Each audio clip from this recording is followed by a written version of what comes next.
फातिमा की रानी माँ, प्रभु यीशु की माँ, आसरा तू ही है माँ।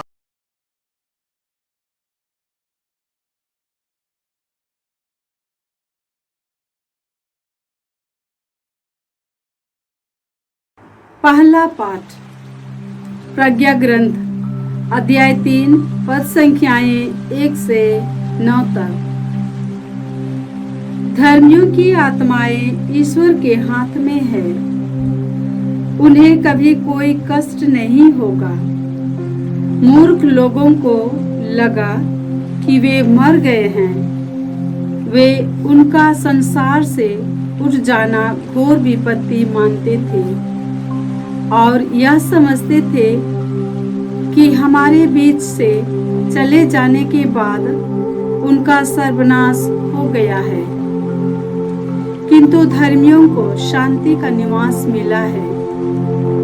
मनुष्यों को लगा कि धर्मियों को दंड मिल रहा है, किंतु वे अमरत्व की आशा करते थे।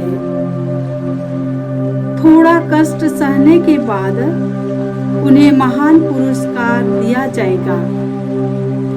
ईश्वर ने उनकी परीक्षा ली और उन्हें अपने योग्य पाया है। ईश्वर ने घड़िया में सोने की तरह उन्हें परख लिया और होम बलि की तरह उन्हें स्वीकार किया। ईश्वर के आगमन के दिन वे ठूठी की खेत में धधकती चिंगारियों की तरह चमकेंगे। वे राष्ट्रों का शासन करेंगे, वे देशों पर राज्य करेंगे, किंतु प्रभु ही सदा सर्वदा उनका राजा बना रहेगा। जो ईश्वर पर भरोसा रखते हैं वे सत्य को जान जाएंगे। जो उसके प्रति ईमानदार हैं वे बड़े प्रेम से उसके पास रहेंगे, क्योंकि जिन्हें ईश्वर ने चुना है वे कृपा तथा दया प्राप्त करेंगे।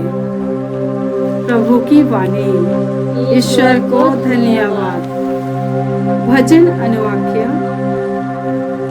मैं जीवितों के देश में प्रभु के सामने चलता रहूंगा। मैं जीवितों के देश में प्रभु के सामने चलता रहूंगा।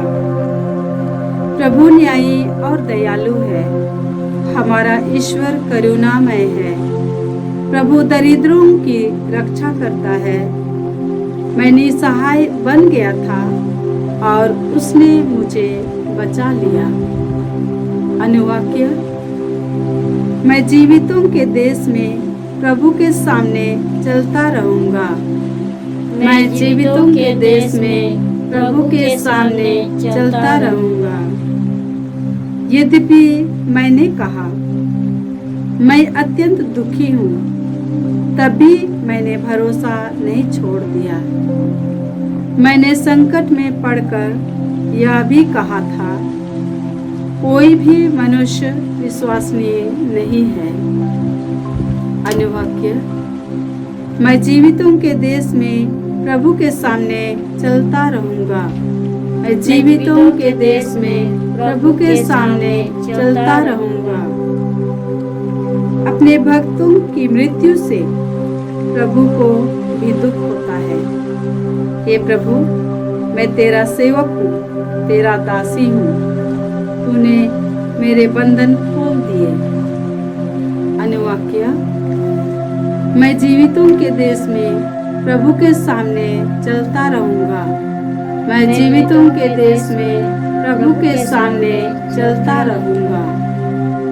दूसरा पाठ रोमियो के नाम संत पौलुस का पत्र अध्याय 5 पद संख्याएं 17 से 21 तक। यह सच है कि मृत्यु का राज्य एक मनुष्य के फलस्वरूप एक ही के द्वारा प्रारंभ हुआ, किंतु जिन्हें ईश्वर की कृपा तथा पाप मुक्ति का वरदान प्रचुर मात्रा में मिलेगा, वह एक ही मनुष्य यीशु मसीह के द्वारा जीवन का राज्य प्राप्त करेंगे। इस प्रकार हम देखते हैं कि जिस तरह एक ही मनुष्य के अपराध के फलस्वरूप सबों को दंडाज्ञा मिली, उसी तरह एक ही मनुष्य के प्रायश्चित के फलस्वरूप सबों को पाप मुक्ति और जीवन मिला। जिस तरह एक ही मनुष्य के आज्ञा भंग के कारण सब पापी ठहराए गए, उसी तरह एक ही मनुष्य के आज्ञा पालन के कारण सब पाप मुक्त ठहराए जाएंगे। संहिता बीच में आ गई और इससे अपराधों की संख्या बढ़ गई, किंतु जहाँ पाप की वृद्धि हुई वहाँ अनुग्रह की उसी से कहीं अधिक वृद्धि हुई। इस प्रकार पाप मृत्यु के माध्यम से राज्य करता रहा, किंतु हमारे प्रभु यीशु मसीह द्वारा अनुग्रह धार्मिकता के माध्यम से अपना राज्य स्थापित करेगा और हम अनंत जीवन तक ले जाएगा। या प्रभु की वाणी है। ईश्वर को धन्यवाद। जय घोष, हालेलुया, हालेलुया। प्रभु कहते हैं, मेरे पिता के कृपा पात्रों, आओ और उस राज के अधिकारी बनो जो संसार के प्रारंभ से तुम लोगों के लिए तैयार किया गया है। हालेलुया। प्रभु आप लोगों के साथ हो और आपकी आत्मा के साथ। संत योहन के अनुसार प्रभु यीशु ख्रिस्त का पवित्र सुसमाचार। हे प्रभु तेरी महिमा हो।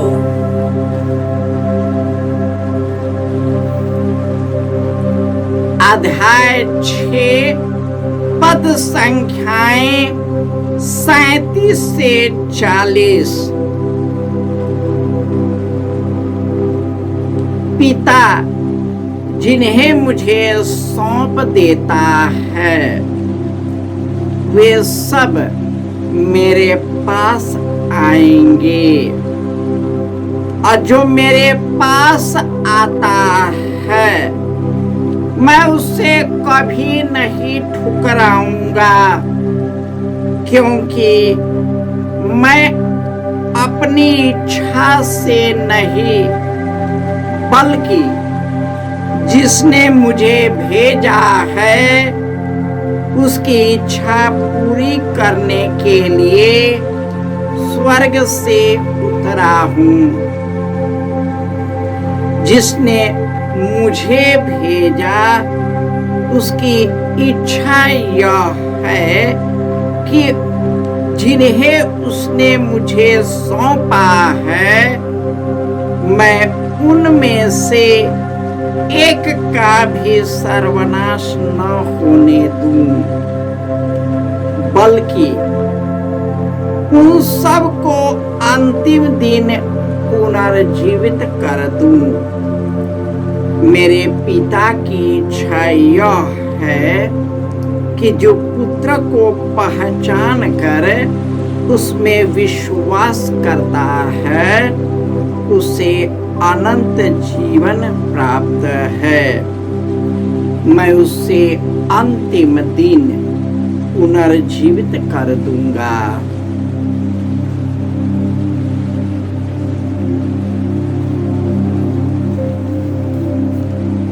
यह प्रभु यीशु का सुसमाचार है। हे क्रिस्त तेरी स्तुति हो। ख्रिस्त में प्यारे भाइयों और बहनों, आज माता कलीसिया मृत विश्वासियों का पर्व है, मनाती है।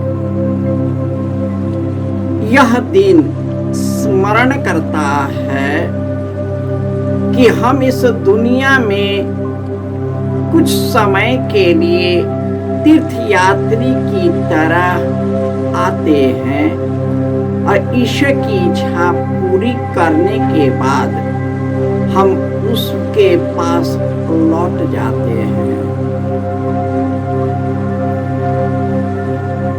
हम में से अधिकांश लोग मृत्यु से उठ जाते हैं। अपने मृत विश्वासियों और परिवार के सदस्य जो जब हमसे विदा हो जाते हैं, हमें दुख होता है। यीशु ने भी अपने मृत लाजरुस, जो उनका प्रिय मित्र था, उसकी मृत्यु पर आंसू बहाया और उन्होंने मनुष्य के साथ मनुष्य का दुख साझा किया। धर्मियों की आत्माएं ईश्वर के हाथ में हैं, उसे कोई कष्ट नहीं होगा। मूर्खों को लगता है इस दुनिया से उठ जाना घोर विपत्ति मानते हैं। लोग समझते हैं कि इस दुनिया से उठ जाना व्यक्ति का सर्वनाश हो जाना, किंतु धर्मियों की आत्माएं ईश्वर में निवास करता है। उनको थोड़ा कष्ट सहने के बाद स्वर्ग में अपार सुख शांति मिलती है। यीशु ने अपने शिष्यों को अपने मृत्यु से पहले यह आश्वासन दिया है कि तेरा जी घबराए नहीं, ईश्वर में विश्वास करो और मुझ में भी विश्वास करो। मैं अपने पिता के पास जाऊंगा। किस रास्ते? दुख भोग और मृत्यु के रास्ते मैं पुनरुत्थान को प्राप्त करूंगा। जब तक मैं इस दुनिया से चला ना जाऊं, वह सहायक पवित्र आत्मा नहीं आएगा, लेकिन मैं चला जाऊंगा तो मैं उसे तुम्हारे पास भेजूंगा, जो सदा तेरे साथ रहेगा। और मैं अपने पिता के पास जाऊंगा और तेरे लिए स्थान का प्रबंध करने के बाद मैं फिर आऊंगा और मैं तुमको अपने साथ ले जाऊंगा, जिससे जहां मैं हूं वहां तुम भी रह सको। मृत्यु जीवन का विनाश नहीं, जीवन का विकास है। जब इस दुनिया को त्यागते हैं तो सबसे पहले पाप करना छोड़ देते हैं। हमारे जीवन में दुख तकलीफ से के बोझ से, दुनिया के बोझ से, पारिवारिक बोझ से इतने थक जाते हैं कि ईश्वर हमारी सुधि लेता है, अपने परम धाम में ले जाता है। और जो कोई उसके पास लौट आता है, ईश्वर उन पर दया करता है, अपने निवास में ले जाता है। यीशु ने कहा, पुनरुत्थान और जीवन में जो मुझ में विश्वास करता है वह मरने पर भी जीवित रहेगा, और जो मुझ में विश्वास करता है वह कभी नहीं मरेगा। मनुष्य के पापों के कारण इस संसार में मृत्यु आई। मनुष्य ने ईश्वर की वाणी का विद्रोह किया, उसकी सलाह को नहीं माना, उनकी आज्ञाओं का पालन नहीं किया और उसके मार्ग से भटक गया। इस प्रकार एक ही मनुष्य यानी आदम के कारण इस संसार में पाप का उदय हुआ और पाप के कारण इस संसार में मृत्यु आई और मृत्यु सारे संसार में फैल गया।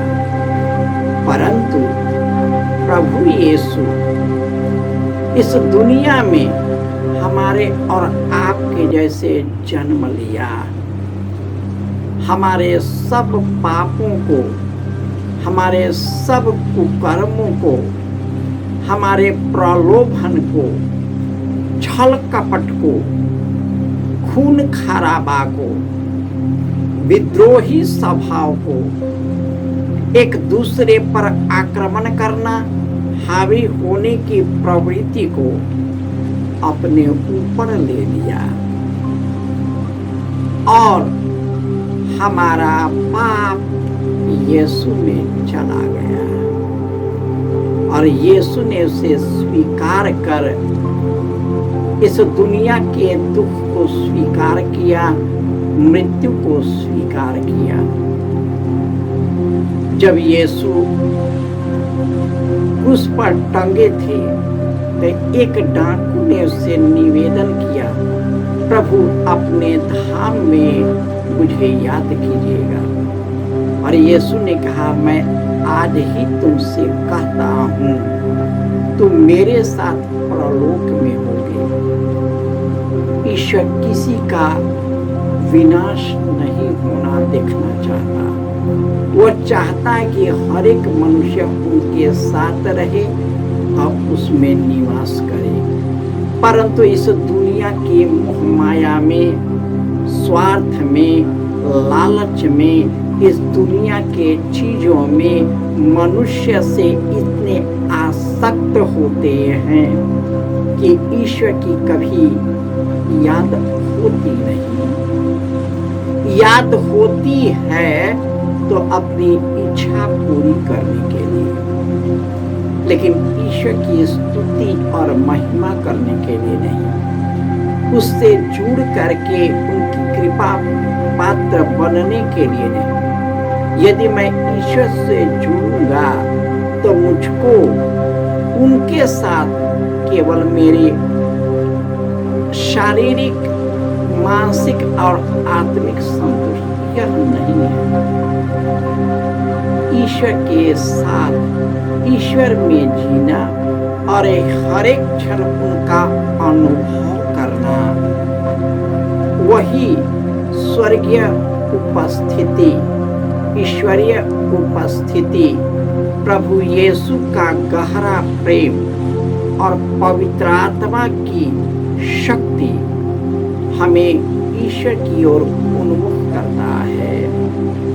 हम पापी हैं, इसलिए जितने लोग मर गए उनके पापों के लिए क्षमा मांगते हैं, उसको शुद्ध कर दे और ईश्वर उन्हें भी परम धाम में प्रवेश पाने दे। और हम यह उस दिन यह करार करते हैं आज के दिन कि हम पाप किया है तो पश्चातापी हृदय से ईश्वर के पास लौट जाए और उनसे संयुक्त होकर अनंत जीवन प्राप्त कर सके।